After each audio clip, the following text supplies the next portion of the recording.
opportunity and a paycheck that reflects their hard work. That will be my primary mission. But while we're trying to get there, we've got to do more to help people who are doing the best they can. You know, nobody who works full-time in America should still be in poverty. And that is, for me,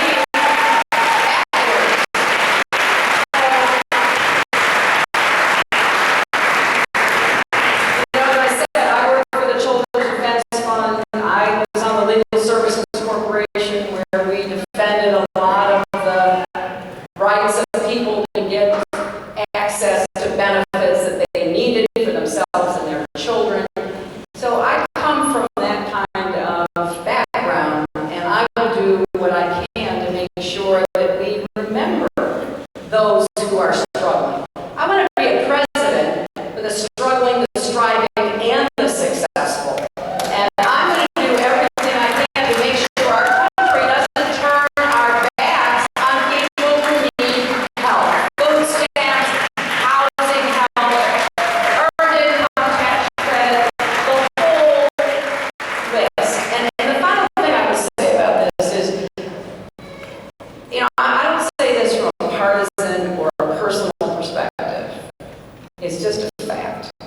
The economy needs the kind of continuing leadership provided by having a Democrat in the White House.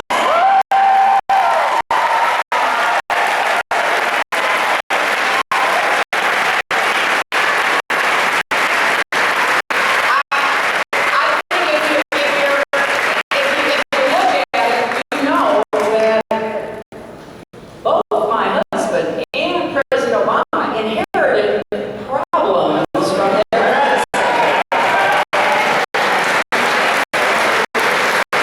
And both of them were dealt a very tough hand to play. President Obama was dealt a disastrous hand to play.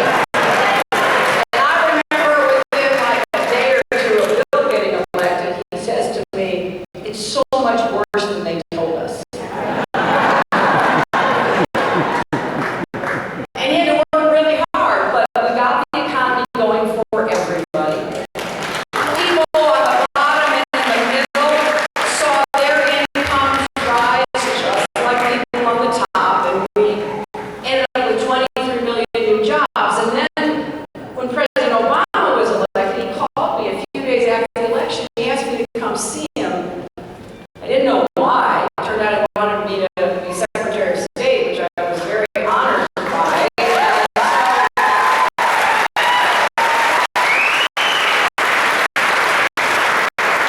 When I went in to meet with him, the first words out of his mouth is, "It's so much worse than they thought." I said, "You know, Mr. President, I've heard that." And it was. We were tottering on the brink of a Great Depression, not just a Great Recession. And President Obama does not get the credit he deserves for pulling us out.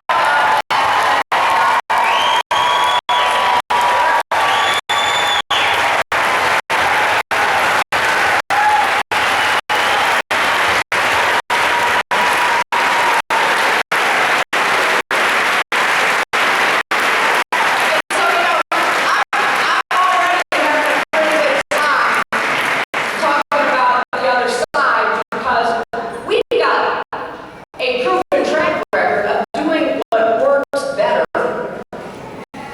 And now we just need another Democratic president to build on the successes of these two terms. Because otherwise, we're just going back to the land of trickle-down economics. One of the worst ideas of the 1980s, along with shoulder pads and big hair and stuff like that. So I want you, when you talk to your friends and neighbors who maybe are not so convinced about the choice